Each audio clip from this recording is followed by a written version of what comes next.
to welcome everyone to the Tuesday, April 8th, 2025 Radnor Township School District Finance Committee meeting.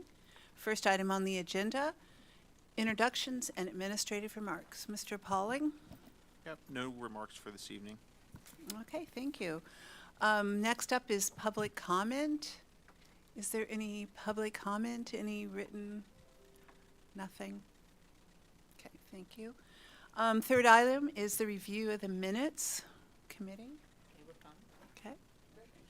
Everything's fine there. That, moving right along, brings us to the agenda items tonight. First is 4.01, the action items. Mr. Pauling? Yes, thank you. We have a number of contracts for approval this evening.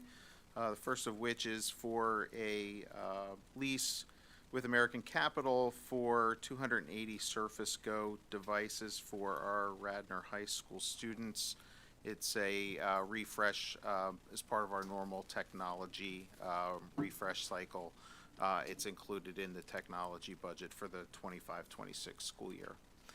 We have our renewal with United Concordia for our dental services at no change from our current contract. We have a contract with the Montgomery County Intermediate Unit to provide services for 3 individual students in the district at the cost listed at $151,695. And then we have 3 renewals from the Pupil Services Department for the SAP team services from the Karen Foundation, consultation services from Christine McCluskey, and educational services from Lakeside Youth for 3.4 FTE in-school counselors. We finally have a disposal listed for a band trailer that's been sitting for a number of years that's going to be donated to the Pendelco School District Marching Band. And those are the action items on the agenda for this evening. Does anyone have? Yeah, go ahead, Mr. Mr. Pauling, and obviously we're not going to talk about the details of it, but I was just curious, is this relationship with Montgomery County Intermediate Unit, is that relatively new? No, we've had, depending on student needs, we've had that for a number of years. Oh, we have? Yeah, Okay, thank yeah. you. I went back and checked the agenda. It just comes up when we have individual student placements or services. So we've had them in previous years, but I don't believe recently that we've had specific students with services provided. But it has been done in previous years, a number of years ago. So this is just a case where the individual needs are driving who we're using as Yeah. the provider? Yeah. Thank you. Yep. And you said it's 3 students? Yeah. Yeah, so the 3 students, there's various costs that make up the total. One student is receiving services for $26,000, another for $49,000, and another for $75,000. So that's the aggregate of the 3 individual students as part of that agreement. Oh, I see. It's itemized on that third page. Yes. Yep. Okay. Is that all you had? Okay. Ms. Gritton? Okay. I wanted to ask about the Lakeside contract.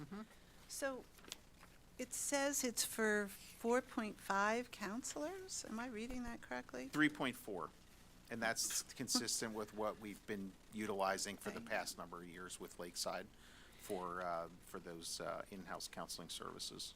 And maybe it says this in the contract, but do we have set hours for those professionals? I believe we do. I would have to read through the contract, but I think it's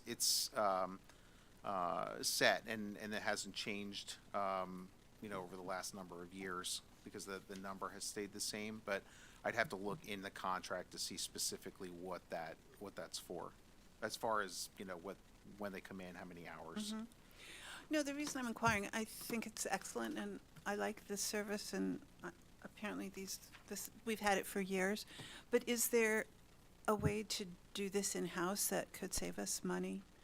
I think when we looked at this before, it was just based on the specialized training and the background of those people, that Lakeside is better equipped to provide that.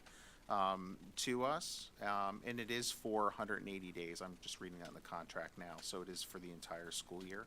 But I think when we had looked at this previously, Lakeside was just able to provide those to us because of the specialized need that if we were to go out and try to find those people individually, I don't think we would be able to fill those spots accordingly.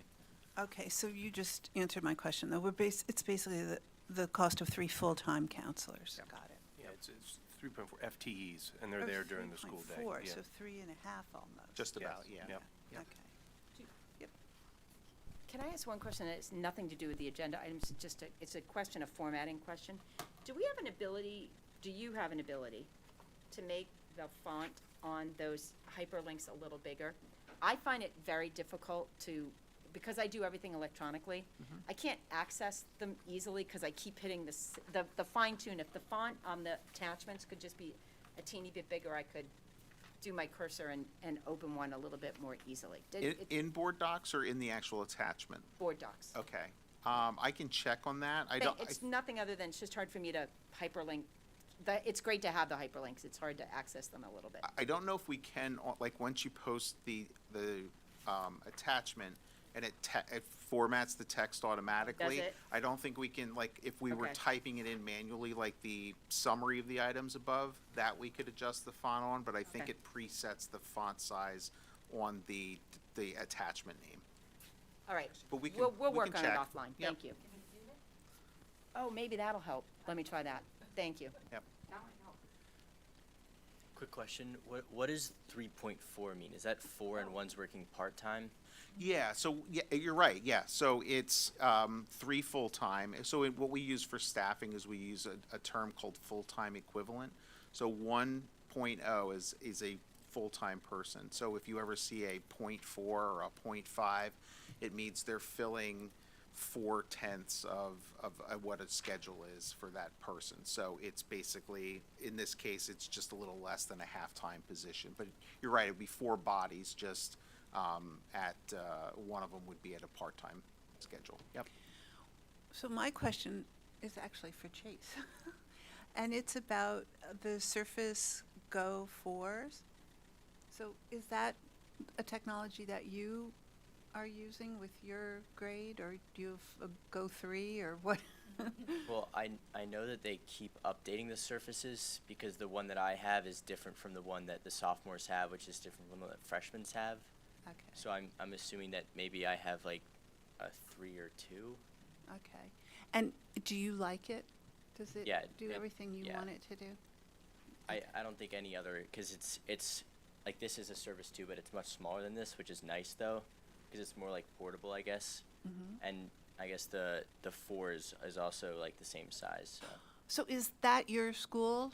No, this No, is oh, this you're is a saying different that's one. not You it? have a pro. Yeah. Yeah. Okay, I'm just curious. I can tell from the size of it, it's a pro. Okay. So we're happy with that. This is going to be good for 4 years for these students? Yeah, and I think we do the refresh based on the incoming class, so that it cycles through during their time at the school, Mhm. and then when we have a new class come in, then it kind of cycles through like that, so they can keep the Yeah, device. but I just remember us looking at it in depth and pros and cons of all these different devices, and it seems like we're still using the same one, so there aren't Yeah. complaints, is that? No, and I think it works because our technology infrastructure, we are a Microsoft-based district, so I think at the secondary level, it works well with the Mhm. integration of all the Microsoft products that we utilize to have a Microsoft hardware device as well to go along with that.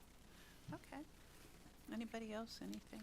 Just one item of note, there is a typo on the last item that we'll correct for the board agenda for the date of the Lakeside contract. So that should be 6/30 of '26 for the ending Yeah. date, so we'll fix that. That's going to be a very cheap contract if we. Yeah, it's like DeLorean contract, it goes back in time. Yeah, it Yes. goes back. They'll be paying us? Yeah, No. wishful thinking. Okay, that brings us, I think, right down to 4.02, Yep. the resolution for the DCIU. Yes, so we have end of term for our board representative for the intermediate unit board of directors. So Dr. Babson will be continuing in that role with the new term commencing on July 1st. So we have the resolution that we just passed through our committee to get that approved at the board action meeting and then submit it back to the IU. Now, didn't we do other districts a few months ago? Or am I, We do. So why is he off of? well, that was we did the community college Oh, okay. for those. Okay. So yeah, in this case, we just submit, for the IU, we submit our sending representative, and then the IU board votes on those representatives as a whole. Well, we're gonna get, We'll in get another it. month or two, we'll We'll get a get it list of back. 5, of which Dr. Babson will be one of the 5. Right, but this is the first part of that. Right, this is the first part. We're appointing Got it. Dr. Babson so that then the Yep. DCIU can send us a list of the 5. Right. Because every year we get a third of the board to approve. Yep. Yep. Right, that brings us to 4.03. Yes, budget update. So it seems like just 2 weeks ago we were talking about this, and we were. So we haven't had a whole lot of time to meet internally to make revisions, but we are up against our deadline from a housekeeping standpoint to submit our proposed final budget in the state format. So I'm just going to walk through where we're currently at with the budget on the presentation. So just a couple slides, and we'll have more when we bring the final budget back in May. But just with the quick turnaround time from March's meeting, we really didn't. The only adjustment we were able to make to the budget was the charter school state subsidy that we had talked about that we received this year. That's not in the governor's budget proposal. I removed that from the budget. So it did increase our deficit to a little over 223,000. Also, and I'll show you, walk through the PDE 2028 form. There's some rounding that goes into that because we don't submit cents on that. So just to make the numbers tie out, there's a little bit of rounding on the revenues and the expenditures. So that's that $1 and $8 swing there just to get everything to balance out. So that's where we're currently sitting as of tonight, and then that's what's included in the proposed final budget, still at the 4% increase with the deficit there. But again, we have some internal meetings scheduled over the next couple weeks to look at individual department budgets, staffing budgets. So we will have numbers when we present the final budget that I'm confident will bridge the deficit, and we should be somewhere a little under the 4% of what we recommend to get that number down without starting to make programmatic cuts or anything that would impact our educational programming. So the next slide, I had presented this last year and just added a little bit of more information to it, but just to show what our current tax bill, so with 3 different assessed values, the $730,613 is our average assessed value in the district. So I just showed what a tax bill would look like for somebody with an assessment at $500,000 and then at $1 million. At the current millage rate is 15.2109, so that's what the tax bill would have been issued at in July of 2024.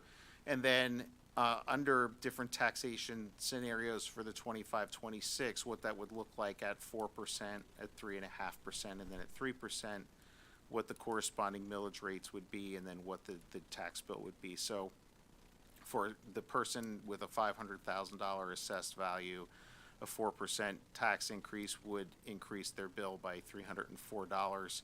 And then you can see down to 266 at 3.5%, and then $228. And then just showing underneath that, every 1% in the millage increase equates to a $76 net change in the tax bill, whether going from 4% down to 3 or up from 3 to 4, it's a $76 difference. And then just following the same calculation out to the average assessed value and then the assessed value at $1 million, what that would be, and then showing what that 1% means for that property owner in the calculation. So are there any questions on that? And then before I move on, because I thought I'd spend a little bit of time walking through that state form We present it every year, and I thought it might be a good idea to kind of show everything that goes into that. Seeing this reminds me, I might have to reach out with apologies to our government relations, our legislative breakfast coordinator, because I didn't have a question, but now seeing this reminded me, I have a question. I actually mentioned this last year, in fairness to me. So thank you for this, Mr. Pauling, I appreciate it. You know, these are not insignificant numbers. You know, our tax bills are our tax bills, but we provide a really high-quality education. We should start thinking about, the conversation needs to be that the SALT tax limit needs to go up above $10,000. That would actually make a difference for people. So SALT is state and local taxes.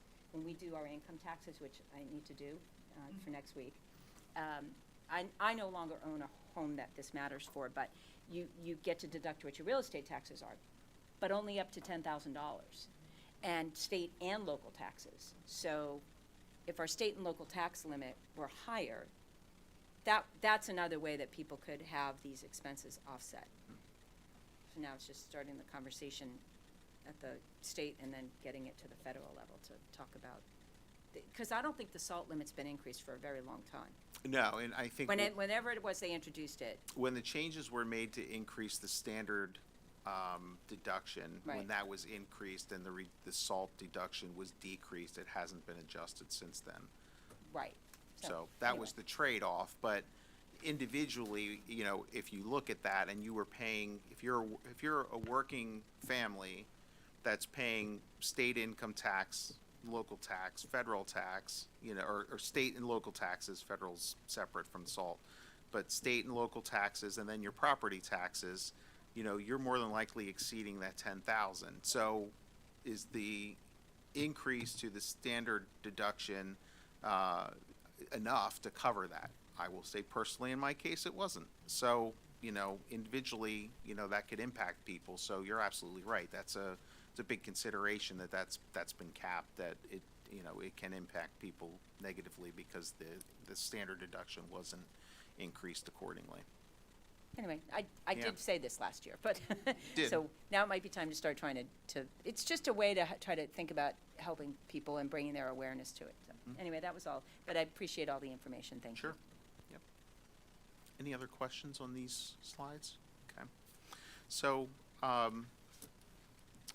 thought what I'd do is just kind of walk everybody through this PDE 2028 form. And it's a standard document that every school district in the Commonwealth needs to complete.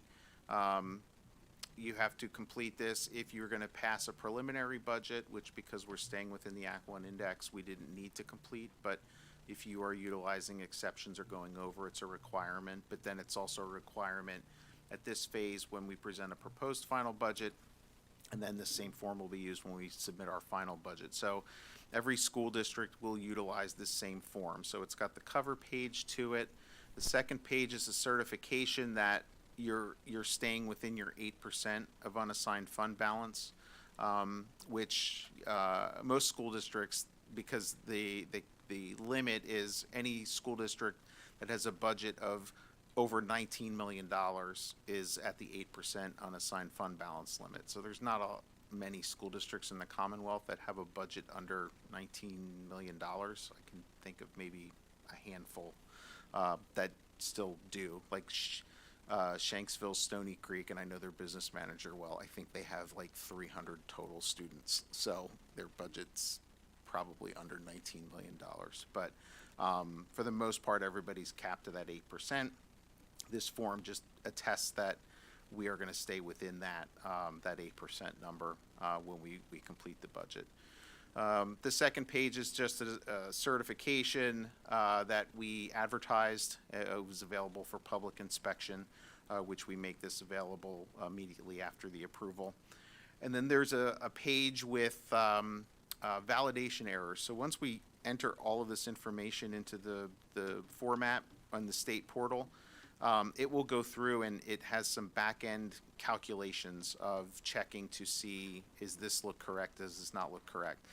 In the proposed final budget, for example, there's a validation error that says what we put in for our property tax reduction doesn't match what they automatically fill in. Well, they don't automatically fill that in until May 1st when the state certifies it. So we're going to automatically have a validation error until May 1st. So we just kind of leave that blank. And then it asks if we have ending fund balances or budgetary reserves. We just enter a justification as to why those are included into the budget.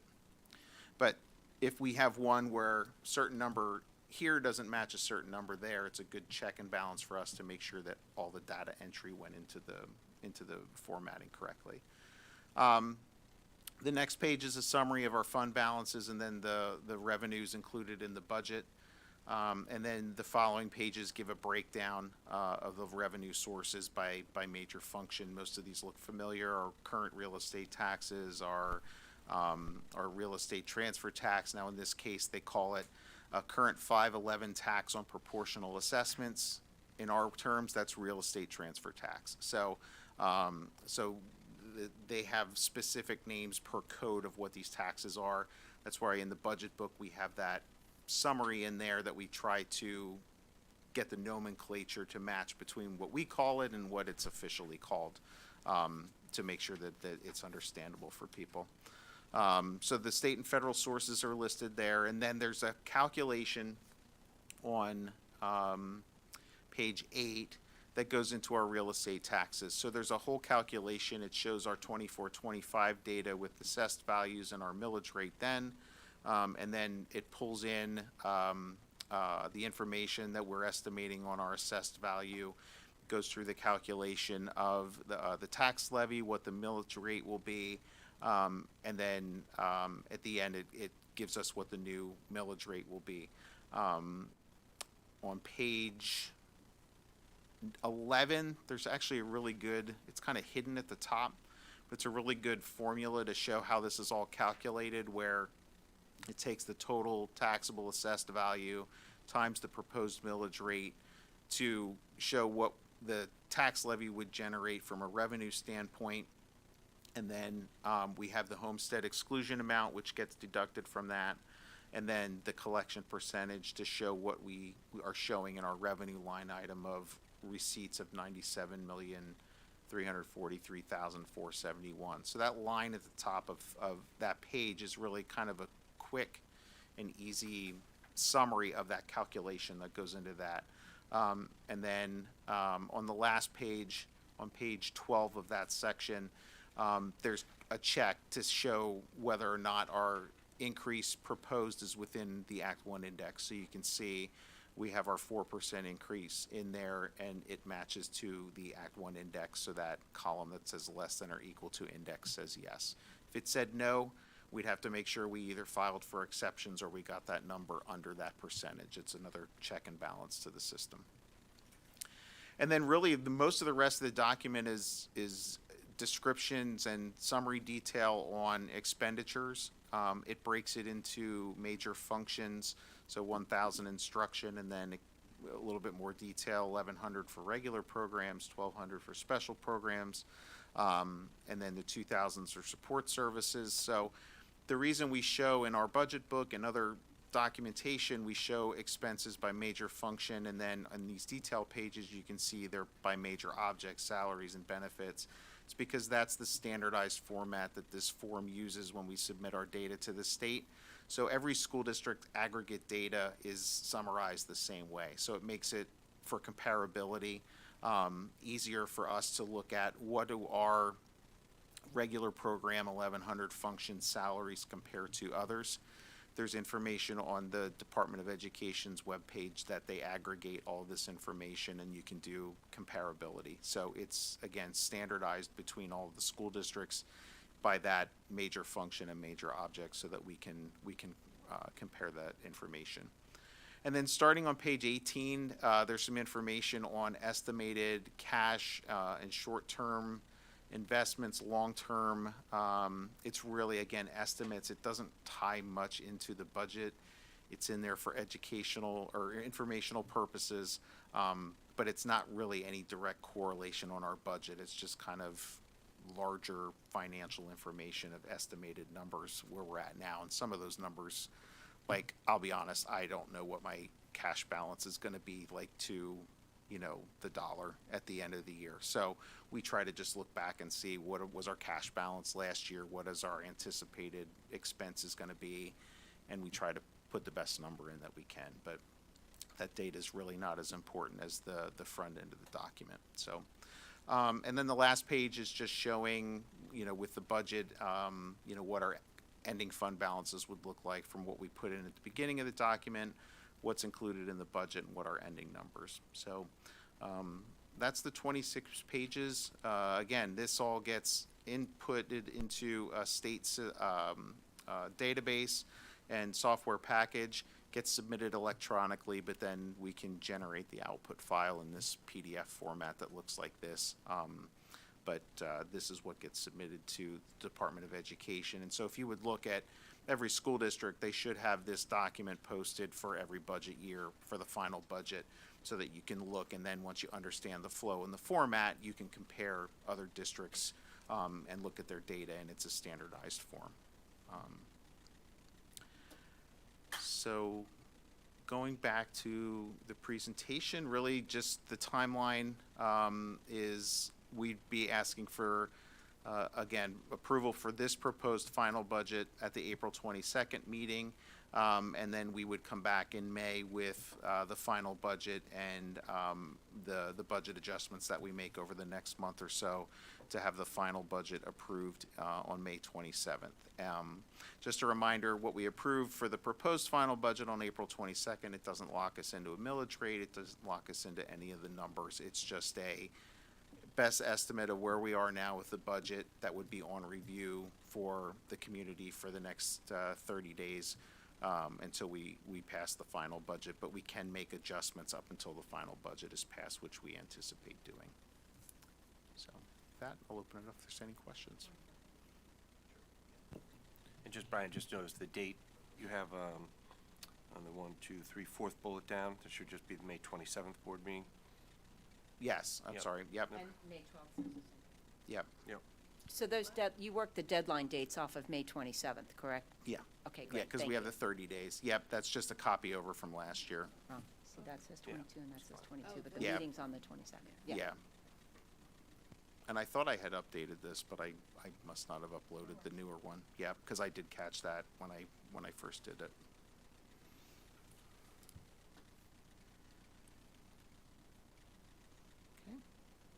So could I'll just kick it off, is that all right? Jump in, question just for Mr. Pauling. So the proposed final budget, for this month will be at that 4%, but between now and then the final budget vote for May, we're looking to have that come down a little bit once we close that gap. Yeah. Yeah, I think just in discussions we've had, we've identified a couple areas that we should be able to trim out of the budget, but instead of just throwing it in here, we wanted to meet as an admin team just to solidify all of that, to make sure that those numbers are correct. But yeah, we're anticipating we'll be able to reduce the deficit and then bring that millage rate down under the 4%.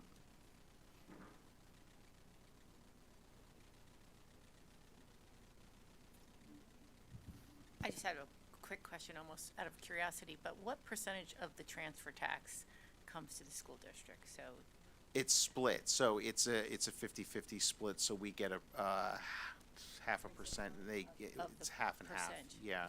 okay. It's of the 1%, yeah. I thought it was 1.5% or 1.25% transfer tax. What is it? Radnor, I think it's just one. It's Oh, is it one? Yeah, Okay. and we get half, and it's so we get half of that percent. Okay, Yep. okay, thanks. And then, next question. You'll have a better idea of the list of what we're trimming Yeah. for the business meeting? Yeah. So, Yep. We'll have it for the finance meeting next month. We'll have that Okay, list got it, together, got it. yeah. No, I just want to say I appreciate the process. I appreciate the thoughtfulness of it and convening the team. Anything south of 4 would be looked at favorably, at least by me. So I appreciate the efforts that are taking place. Sure, thank you. I'm good with how we're proceeding. Thank you. Thanks. So I think you know what I'm going to say. I'm delighted to hear that we're going to get under 4. You kind of stole my question before I even asked it. So. Yeah, I think 4 is still really rich. I've said this before. So I concur with my colleague that it's much appreciated if you can get below that. Yep. We still We have work trust to you. do. Yeah.